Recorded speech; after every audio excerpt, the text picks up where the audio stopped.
I was in the kitchen, scrubbing off the last bit of grease from the frying pan, when Emily walked in, already dressed like she was heading to some fancy cocktail party. Tight black dress, heels that clicked against the floor like she was walking straight out of a magazine. I looked up, half expecting her to say something about dinner, maybe comment on the mess I'd made in the kitchen again. But instead, she just leans against the counter, casually fixing her lipstick in the reflection of the microwave. Then, as if she was talking about the weather, she says, "I'm going out after work tomorrow and won't be back until the next day." My hand froze mid-scrub. I blinked, processing her words, thinking maybe I heard her wrong. "What do you mean? Work trip?"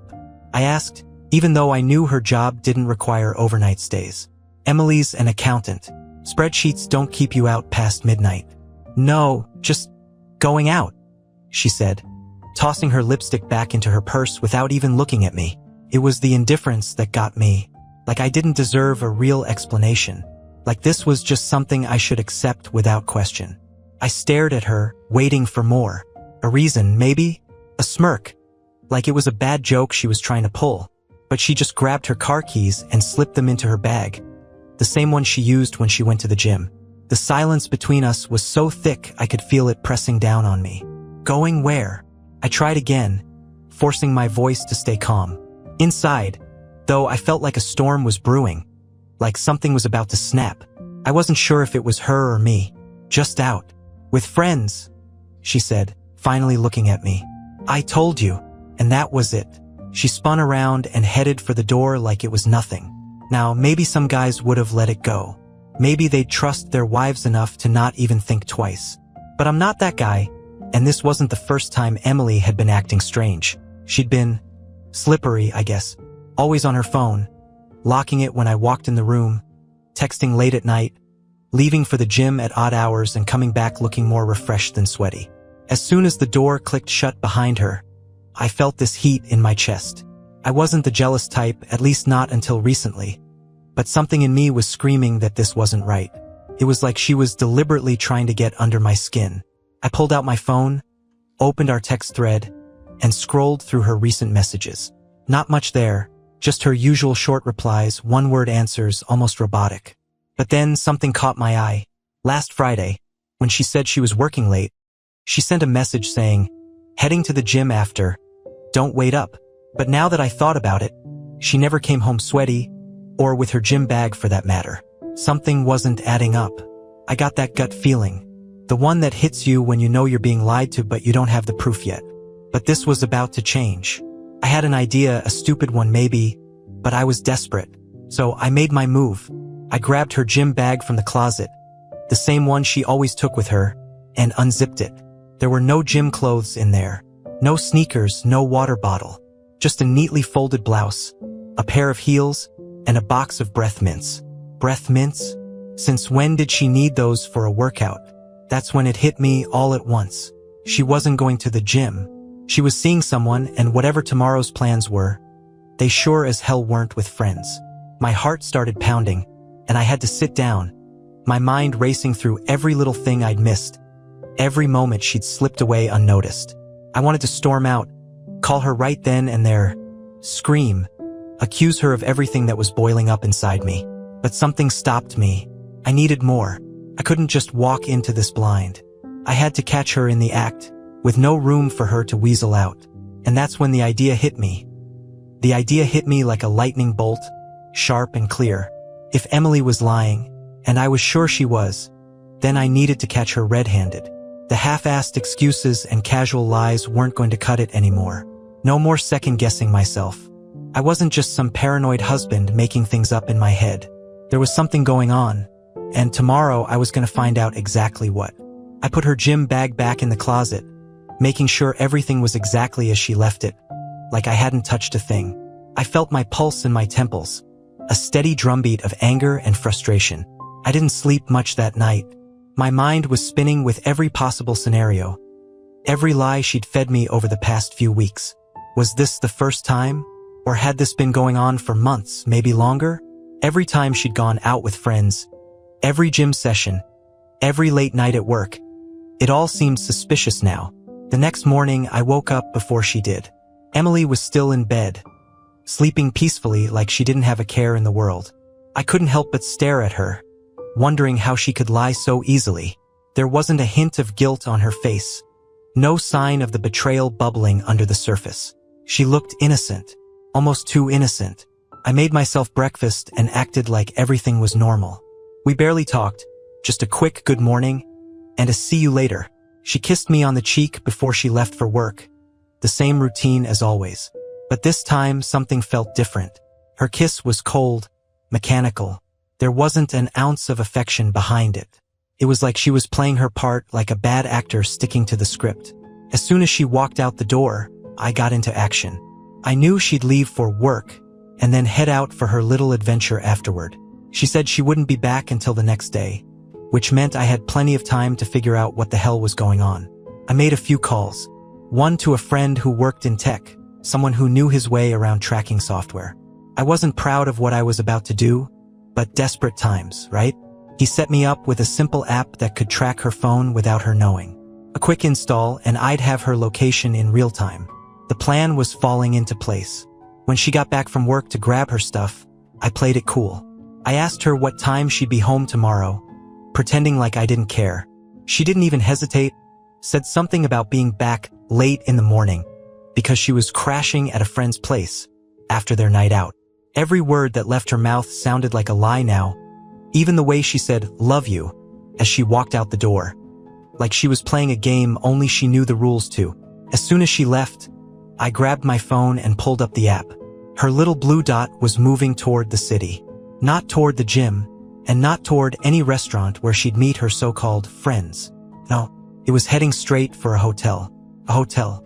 I felt my heart lurch in my chest, the confirmation hitting me like a punch to the gut. She wasn't even trying to hide it anymore. The boldness of it all made my blood boil. She thought I was too stupid to notice, too blind to see what was happening right in front of me. But that's the thing about people like her. They underestimate you. They think they've got you fooled, that you'll just sit there like an idiot while they pull the strings behind your back. Not this time. I grabbed my keys, threw on my jacket, and headed out.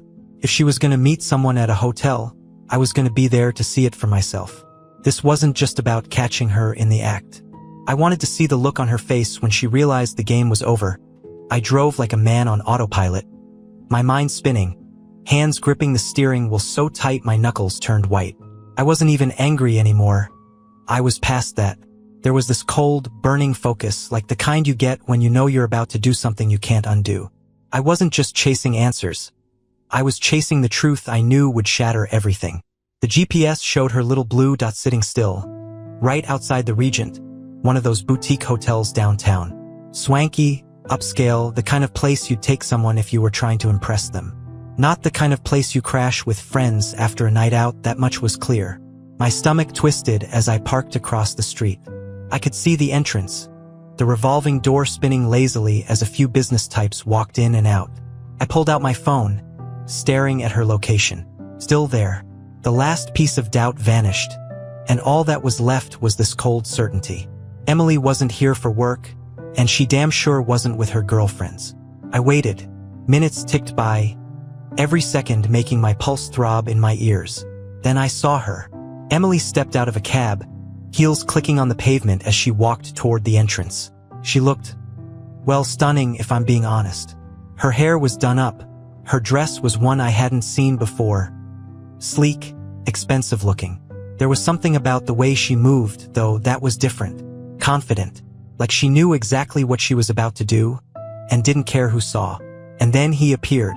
Some guy, tall, wearing one of those designer suits that screams money, walked out of the hotel and met her at the entrance. He smiled, like he owned the world, and leaned in, placing his hand on the small of her back as they walked inside together. I felt my entire body tense up, rage flaring in my chest like I'd been set on fire. There it was, the truth right in front of me. For a moment, I couldn't breathe. My vision narrowed, everything in the world zooming in on them, on the way she looked at him. That smile, the same one she used to give me, was now aimed at this stranger. My blood pounded in my ears, but I forced myself to stay calm. I couldn't just storm in there like a madman and start throwing punches. no matter how badly I wanted to. I needed to be smart about this. I watched them walk through the revolving doors and disappear into the lobby. The temptation to follow them right then and there was overwhelming, but I forced myself to hold back. I needed a plan. I couldn't just burst in without thinking. So I called the hotel. Yeah, it sounds ridiculous now, but I was desperate. "Hi, I'm trying to get in touch with my wife. She's staying there tonight," I said, keeping my voice steady casual. "Of course, sir. May I have her name?" the receptionist asked, polite as ever. I gave them Emily's name, heart pounding in my throat. One moment. The line went quiet for a second before she came back. "Yes, Mrs. Taylor has checked in. Would you like me to transfer you to her room?" Her room. She had booked a room here. Not with friends. Not for work. Her room. My hands shook as I thanked the receptionist and hung up. I couldn't wait anymore. I needed to see this with my own eyes. I got out of the car, crossed the street, and pushed through the hotel doors like a man on a mission. The lobby was quiet, the soft hum of jazz music playing overhead, but all I could hear was my heartbeat thudding in my chest. My stomach was in knots, every step I took bringing me closer to a reality I wasn't sure I was ready to face. I approached the front desk, trying to keep my cool. "Hi, I'm meeting someone, my wife, Emily. She just checked in," I said, forcing a smile. "Can you tell me which room she's in?"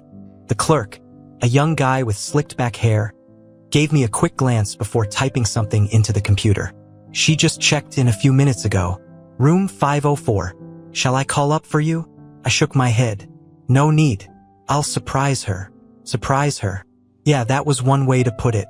I turned and walked toward the elevator, my legs feeling heavier with every step. The doors slid open, and I stepped inside, pressing the button for the 5th floor. The elevator hummed as it ascended, each floor feeling like another layer of my life peeling away. When it dinged, I stepped out into a quiet hallway, the kind that feels like a tomb when you know something is about to die. Room 504 was just down the hall. I could hear my heart pounding in my ears, the hallway stretching out longer than it had any right to.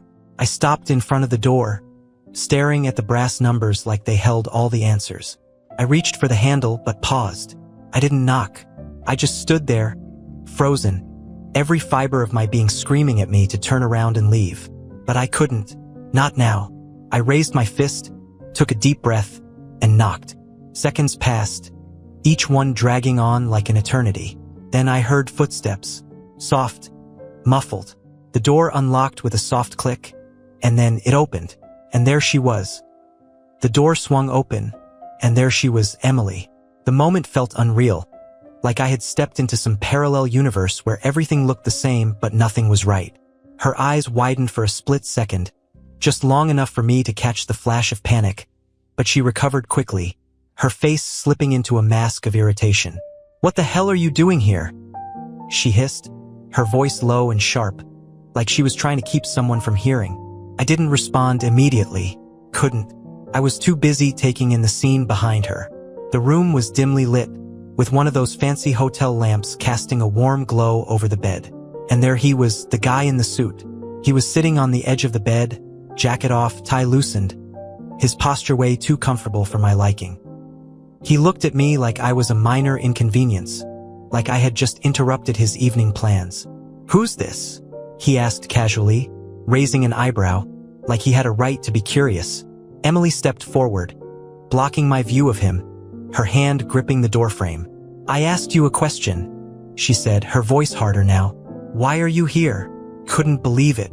She wasn't apologizing, wasn't flustered or caught off guard. She was annoyed, like I had broken some unwritten rule by showing up, like I was the problem here. "I think the real question," I said, my voice thick with rage I was barely containing, "is what you're doing here. Who the hell is this Emily?" She crossed her arms, her eyes narrowing at me, refusing to even glance back at the guy. "It's not what you think." That line, that ridiculous, cliched line. My blood boiled. "Not what I think. You've booked a hotel room with some random guy, and I'm supposed to believe it's not what it looks like? Don't insult me." She rolled her eyes. "Calm down, Derek. This isn't some soap opera." I couldn't help it. I laughed, but it wasn't a laugh of humor. It was a sharp, bitter sound that hurt coming out of my throat. Calm down? Are you kidding me? You lie to me, tell me you're going out with friends, and now you're here in a hotel room with him. I jerked my head toward the guy, who was still sitting there like this was just another Tuesday night for him. So why don't you tell me exactly what's going on? She let out a frustrated sigh, like she was talking to a child. Fine. You want the truth? Here it is. I've been seeing someone else. I froze. Hearing the words out loud, spoken so casually, felt like a punch straight to my gut. My legs felt weak, but I stayed standing, barely. I had known, sure. I had suspected for weeks, but hearing her say it so bluntly, without even a trace of guilt or shame, was like stepping off a cliff into nothing. You've been seeing someone? I repeated, my voice quieter now, the anger giving way to something else. Something heavier, colder. She shrugged. Yeah, I wasn't planning on telling you like this, but since you decided to play detective and show up here, there you go. Now you know. I couldn't wrap my head around how calm she was, how she just stood there like this was a normal conversation, like we were discussing plans for the weekend. No apology, no regret, nothing, just the cold, hard truth, dropped on me like a weight that kept sinking deeper. And him. I nodded toward the guy who was still watching with mild amusement, like he was enjoying the show. What's his deal? She glanced back at him, her expression softening slightly, like she was trying to reassure him that everything was under control. Then she turned back to me, her face hardening again. This is Lucas. We've been seeing each other for a while now. Lucas. Of course, he had a name like that. He looked the part. Slick, rich, completely unbothered by the chaos unfolding in front of him. For a while, I repeated, the words thick in my throat. How long? A few months. She said it like it was nothing, like she was telling me what she had for lunch. My head was spinning, everything crashing down at once. Months. She had been sneaking around behind my back for months. And here she was acting like I was the one overreacting. I looked at Lucas, who hadn't moved from his spot on the bed, his arms resting casually on his knees, watching me like I was some kind of sad entertainment. I wanted to hit him, to wipe that smug look off his face, but I knew better than to give him the satisfaction of thinking I'd lost control. So what? I asked, my voice shaking. You're just done with us? 7 years and you throw it all away for this? Emily's expression didn't change. If anything, she looked bored. Derek, don't make this dramatic. Things haven't been good between us for a long time.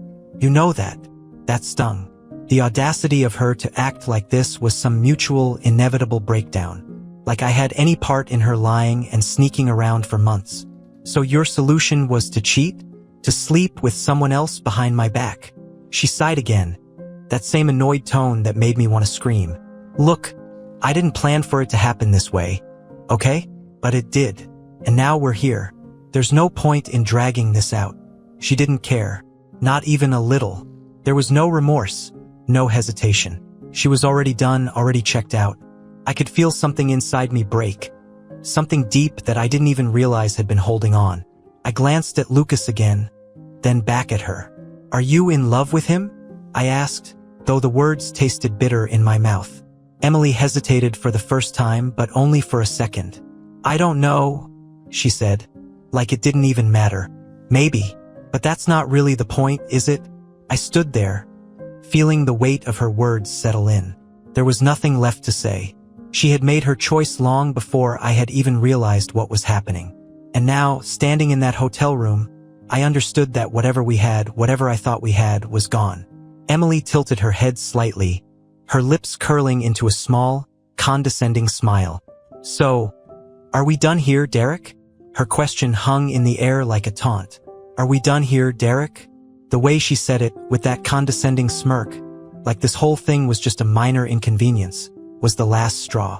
I could feel my body trembling, not with sadness anymore, but with pure, unfiltered rage. Every muscle in my body tightened, my chest heaving, trying to keep the anger from spilling over. I stared at her, this woman I thought I knew, and for the first time, I realized just how much I didn't recognize her anymore. This wasn't the Emily I married. This wasn't the woman I'd spent years building a life with. This was someone else entirely. Someone cold, manipulative, heartless. I didn't even know who I was standing in front of. But she wasn't finished. I mean, what did you expect? She said, her tone shifting into something more spiteful now. You think I could just sit at home, waiting for you to notice me? You were so wrapped up in your own world, your work, whatever you were doing. You didn't even see me anymore. Didn't see you? I repeated, my voice rising. I worked my ass off to give us a good life. Everything I did was for us. For you. And this is how you repay me. She rolled her eyes, crossing her arms like she was talking to a clueless child. Oh, please, don't play the martyr. This isn't about your job, Derek. This is about you never being there. You were in the same room, but it was like I didn't exist. I got tired of it. So your solution was to find someone else? I shot back, my voice louder now, each word coming out like a bullet. Instead of talking to me, instead of trying to fix anything, you just... What? Sneak around with him? I pointed to Lucas, who still hadn't moved from his spot, watching us like this was a cheap soap opera he was enjoying way too much. Emily didn't even flinch. I didn't sneak around, Derek. I moved on. You were never going to change. Lucas, he sees me. He actually cares about me. Cares about you? I scoffed, my eyes locking on Lucas for the first time. Yeah, I bet he does. I'm sure he's real interested in your well-being. Lucas finally decided to join the conversation. He leaned back on the bed, his arms resting behind him like he was relaxing at the beach. Look, man, I get it. You're upset. But this thing between me and Emily has been coming for a long time. It wasn't just some fling. I couldn't believe the arrogance. He was speaking to me like we were on equal footing, like I should just accept this and move on. You think you're doing her some kind of favor? Breaking up a marriage, my marriage, so you can swoop in and play the hero? Lucas shrugged, that stupid smug grin never leaving his face. Maybe it's not about you, man. Maybe you weren't giving her what she needed. I stepped forward, my fists clenched, but Emily quickly moved in front of me, blocking my path. Don't, she warned, her voice sharp. Don't even think about it. You don't get to act like the victim here. I stopped, glaring at her, my heart pounding so hard it felt like it would explode. Victim? I'm not acting like anything. I've been loyal to you, trusted you, for 7 damn years. And you've been sleeping with this guy for months behind my back. And I'm the problem. She shook her head, almost like she pitied me. You still don't get it, do you? This isn't just about cheating. It's about you never being enough. I needed more, Derek, and you weren't willing to give it. The words cut deep, slicing through the last bit of hope I had left. There was no remorse in her voice, no second thoughts, no maybe we can fix this. She had already rewritten the narrative in her head, turned herself into the victim of some imaginary neglect, and now she was justifying it all. She had convinced herself this was my fault. I looked at her, really looked at her, and suddenly, the weight of everything hit me like a sledgehammer. The betrayal, the lies, the months of sneaking around, all of it. The person I had loved, trusted, devoted years of my life to, was gone. She had been gone for a while. I just hadn't noticed. There was a long, painful silence between us, like a chasm that had opened up, too wide to cross. I felt my chest tighten, the anger mixing with a deep, hollow sadness. I could feel the tears threatening to come, but I forced them back. I wasn't going to break in front of her. I couldn't give her the satisfaction. Finally, I spoke, my voice quieter now, barely above a whisper. You could have talked to me, Emily. You could have told me you weren't happy. We could have worked on it. But instead, you destroyed everything. She didn't respond. She just looked at me, her eyes cold, empty. She had nothing left to say. I swallowed hard, my throat tight. So what now? You and Lucas live happily ever after? Is that it? Emily gave me a look that was almost condescending. I don't owe you an explanation, Derek. I'm moving on. You should too. I felt something inside me snap. A final breaking point I didn't even know I had. I took one last look at her, at the woman who had once been my entire world, and realized she wasn't worth fighting for. Not anymore. She had made her choice, and so had I. I turned on my heel and walked out of that room without another word. My fists clenched so hard I could feel my nails digging into my palms. The moment I stepped into the hallway, I felt a wave of emotion wash over me. Anger, sadness, disbelief, all at once. I leaned against the wall, trying to breathe, trying to steady myself, but it was no use. Everything was crumbling around me, and that's when I knew I was done. Done with her, done with the lies, done pretending like this was something I could fix. I wasn't the one who had broken us. She was. The elevator ride down felt like an eternity. My mind was blank, but at the same time, filled with so much noise, so much chaos. I couldn't process a single coherent thought. My hands were still trembling, heart hammering against my ribcage, but there was nothing left to do. No words to throw at her, no pleas to make sense of it. I'd seen everything I needed to see. As soon as the doors slid open to the lobby, I forced myself to walk out like I hadn't just watched my entire marriage implode. I needed to get out of there, away from the pristine chandeliers and polished floors of that godforsaken hotel, away from the stench of betrayal that clung to the air like cheap perfume. Outside, the evening was settling in, the streets buzzing with the usual city life. People laughing, cars honking, neon signs flickering. It was strange how the world kept moving like nothing had happened, like I hadn't just witnessed my life detonate in a single moment. I didn't even make it to my car before I collapsed on a bench nearby. My legs gave out, the adrenaline that had been keeping me upright for so long finally burning out. I sat there, staring at the street in front of me, but I wasn't really seeing anything. The numbness was creeping in, that hollow, empty feeling that gnaws at you when the reality of it all sets in. Emily was gone, and in her place was this stranger. A stranger who had torn my heart out, spat on it, and handed it to some guy like it was a cheap exchange. I should have seen it coming. That's what hit me the hardest. All those little signs I'd brushed off, the gut feelings I'd ignored. How had I been so blind? I kept running through every moment in my head, trying to pinpoint the exact moment she stopped loving me. Was it months ago? Years? Or had I just been fooling myself this whole time, thinking we were something we never really were? I pulled out my phone, almost on instinct, and opened our old text conversations. As if somewhere in those messages, in all the I love yous and mundane exchanges, there'd be a clue. But as I scrolled through, I realized how empty it all seemed. Like I was looking at someone else's life, someone else's memories. It wasn't us anymore. My thumb hovered over her name for a moment, the urge to call her still there, buried under all the anger and pain. I wanted to scream at her, to demand more answers, to hear her admit why she did it, why she chose him, why she threw everything away. But I knew better. What would that even achieve? She didn't care. She made that clear when she looked me in the eye and lied with such ease. She'd moved on. The harsh truth hit me. There was no getting her back. And deep down, I didn't want to. I didn't want the version of Emily who could stand there with no guilt, no shame, and casually tell me she'd been cheating for months. I didn't want the person who made me feel like I was the problem when she'd been tearing us apart all along. I stared at my phone for what felt like hours, but eventually, I did the only thing I could do.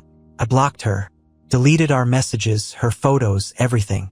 I erased her from my phone like I wished I could erase her from my mind. It wasn't closure, but it was a start. I leaned back on the bench, the cool night air stinging my face as I took a deep breath. For the first time since this whole nightmare began, I felt the full weight of what had happened.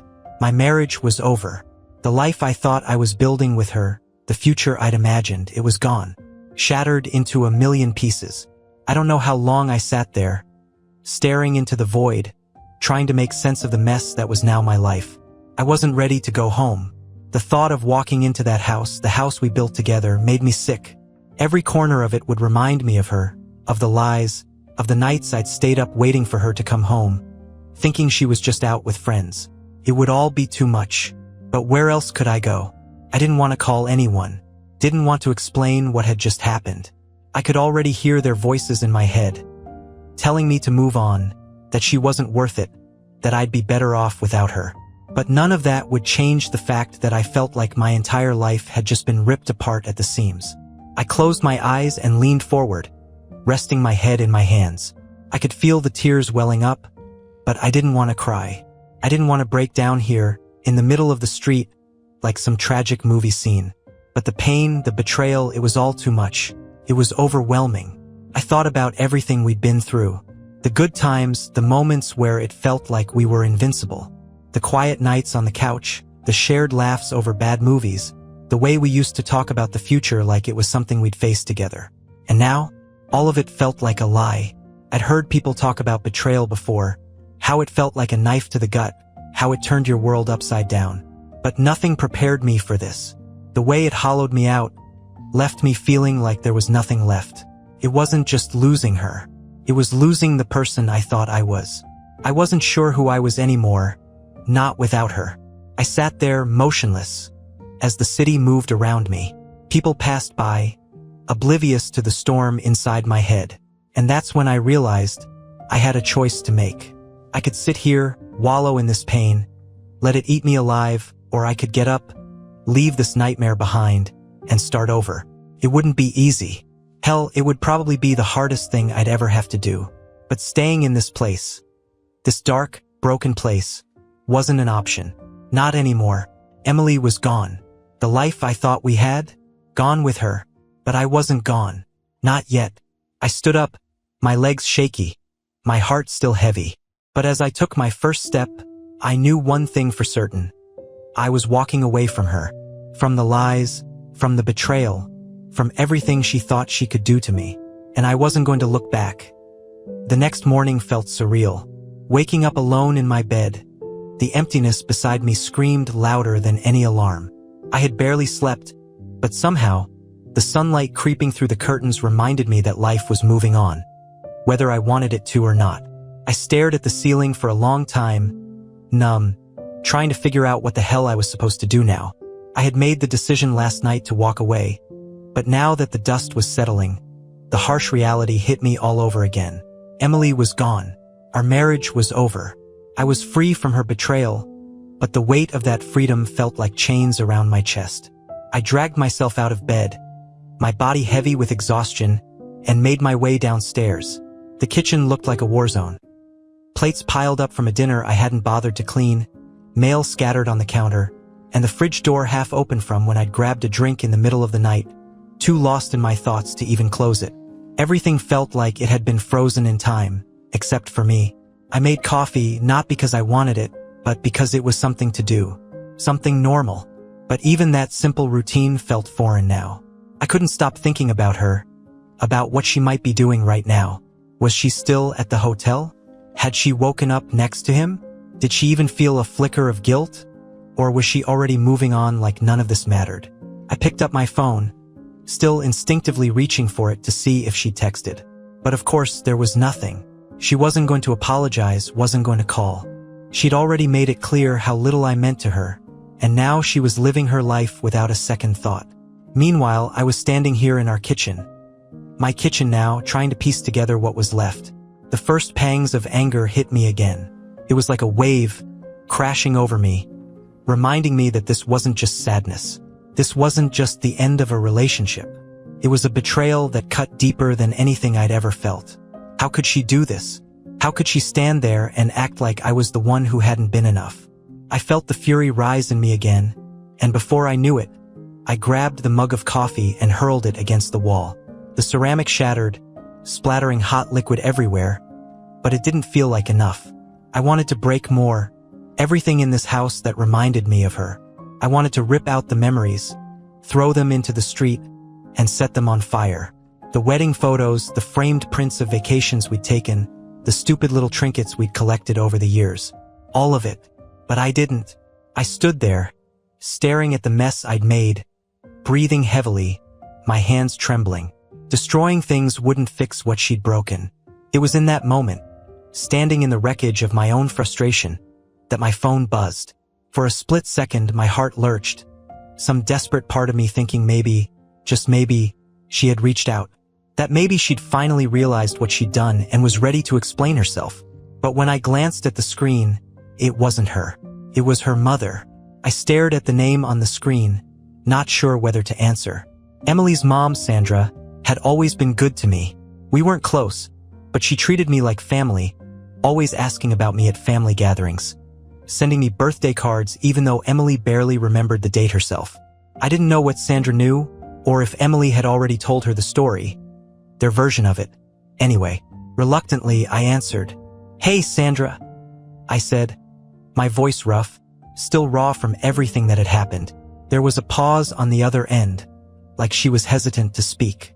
"Derek," she finally said, her voice gentle but full of concern. I don't know exactly what's going on, but Emily called me last night. She said things were over between you two. Hearing it from her, from someone outside the bubble of my pain, made it feel even more real. I pressed my fingers to my forehead, the weight of everything settling in again. "Yeah," I said quietly. "That's one way to put it." Sandra sighed, the sound heavy with sympathy. She didn't give me many details. "But Derek, I know my daughter. If she's done something to hurt you, I'm so sorry. I don't know what happened, but I just want you to know I'm here for you, if you ever want to talk." Her words caught me off guard. I had expected her to defend Emily, to tell me I wasn't seeing things clearly, that there was more to the story. But instead, she sounded apologetic, like she knew her daughter was capable of the very thing I had seen with my own eyes. "I appreciate that," I said, my voice cracking. "I really do. It's just a lot right now." "I understand," Sandra said softly. "I won't push. Just take care of yourself, okay? You don't deserve this." Hearing those words, "You don't deserve this," hit me harder than I expected. After everything Emily had said, everything she'd thrown in my face, I had started to question whether any of this was my fault. Maybe I hadn't been enough. Maybe I had neglected her, missed the signs. But hearing Sandra say that, even in her quiet, uncertain way, made me realize that no matter what Emily's twisted reasoning was, I didn't deserve to be treated like this. After we hung up, I stood there for a moment, staring at my phone, feeling the exhaustion settle deep in my bones. I couldn't keep doing this. I couldn't keep replaying the night before, cycling through every painful moment like I was some kind of masochist addicted to the suffering. If I was going to survive this, really survive this, I had to let go of Emily. Not just physically, but mentally, emotionally. I had to stop giving her power over my thoughts. I walked through the house, opening closets, drawers, places where pieces of her still lived. Her clothes, her books, the little things she had left behind in her rush to run off with Lucas. I grabbed boxes, bags, anything I could find, and started packing it all away. It felt cathartic in a way, like I was reclaiming the space she had stolen from me. By the time I finished, the house felt emptier than ever, but in a good way. It was quiet, peaceful. For the first time in weeks, it felt like mine again. I didn't know what my next steps would be, whether I'd file for divorce right away or just take some time to process everything. But for now, this was enough. I sat on the couch, looking around at the blank walls, the cleared-out shelves. It wasn't much, but it was a start. A small step toward rebuilding what she had torn down. The days after that were a blur of quiet moments and small decisions. Each one felt heavier than it should have, but every time I packed another one of Emily's things into a box or deleted another photo, I felt a little lighter. It wasn't about erasing her entirely. Those years we spent together, for better or worse, were a part of my life. But I wasn't going to let the weight of her betrayal crush me any longer. I remember the moment I finally sat down with the divorce papers. I hadn't rushed it. I took my time to really think about what my next move would be. There was a small, stupid part of me that kept asking if there was some way to salvage this. Could we talk it out? Could I forgive her? But then, I'd remember that night at the hotel. Her cold, indifferent face. The way she stood there, blocking the truth with her lies, treating our marriage like it was some burden she was glad to shed. I couldn't forgive that. Even if I wanted to, I knew I could never trust her again. So I signed the papers. It was a quiet, almost anticlimactic moment. There was no final confrontation, no grand scene where I threw her words back at her. Just a few scribbles on the line, and it was done. As far as I was concerned, Emily was a chapter 1 had closed. A painful one, sure, but one that had taught me more than I ever expected. I didn't hear from her for a while after that. I think part of her probably expected me to crawl back, to beg for some kind of reconciliation. But she underestimated me, just like she had underestimated my ability to see through her lies. I wasn't going to be some background character in her new life with Lucas. I was done playing that role. It wasn't until a couple of weeks later that I got the message. Out of the blue, A text from Emily appeared on my phone. Short, simple, like she hadn't torn my life apart not too long ago. "Hey, hope you're doing okay. Can we talk?" The nerve of it made me laugh, bitter and dry. Can we talk? Now she wanted to talk? After months of sneaking around, after shattering everything we had built, she suddenly thought a conversation could smooth it over? I didn't respond. Couldn't. What was there to say? I wasn't going to give her the satisfaction of dragging me back into her orbit. I had already spent too long wondering why she had done what she did, torturing myself over what I could have done differently. I wasn't going to do it anymore. The thing is, in those weeks of silence, I had learned more about myself than I had in years. It wasn't just about letting go of her. It was about letting go of the person I had become in that marriage. Somewhere along the way, I had lost pieces of myself, molded into whatever version of me I thought Emily wanted. I stopped doing the things I loved, stopped pursuing the hobbies and passions that made me me. I became a shadow, a reflection of her needs, her desires, while mine withered away in the background. But now I had the time and space to rebuild, to find the parts of myself that had been lost in the mess of that relationship. I started small, picking up old books I hadn't touched in years, going for long walks without any destination in mind. It wasn't a drastic transformation, but it felt like progress. One day, I decided to go back to a place I hadn't been to in years. A hiking trail Emily never cared for, but one I used to love. The sun was setting, casting a warm golden light over the trees, and for the first time in a long time, I felt calm, like the chaos of the past few weeks had finally quieted down, leaving me with something closer to peace. As I stood at the top of the trail, looking out over the view, I realized something important. It wasn't just about moving on from Emily. It was about moving on from the version of myself that had clung so desperately to something that was already broken. I wasn't that guy anymore, the one who would chase after someone who didn't respect me, didn't value me. I was done being that person. The message from Emily stayed unopened in my phone. I didn't need to hear her excuses, her half-baked apology. I didn't need closure from her because I had found it on my own. I had found it in the quiet moments, in the steps I took to rebuild my life without her. By the time I walked back down the trail, the sun had dipped below the horizon, and the sky was painted with streaks of pink and orange. It was beautiful, and in that moment, I felt something I hadn't felt in a long time: hope.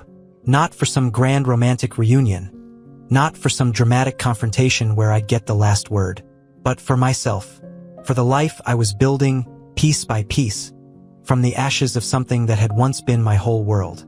Emily was my past, but I was finally stepping into my future, and for the first time in what felt like forever, I knew I'd be okay.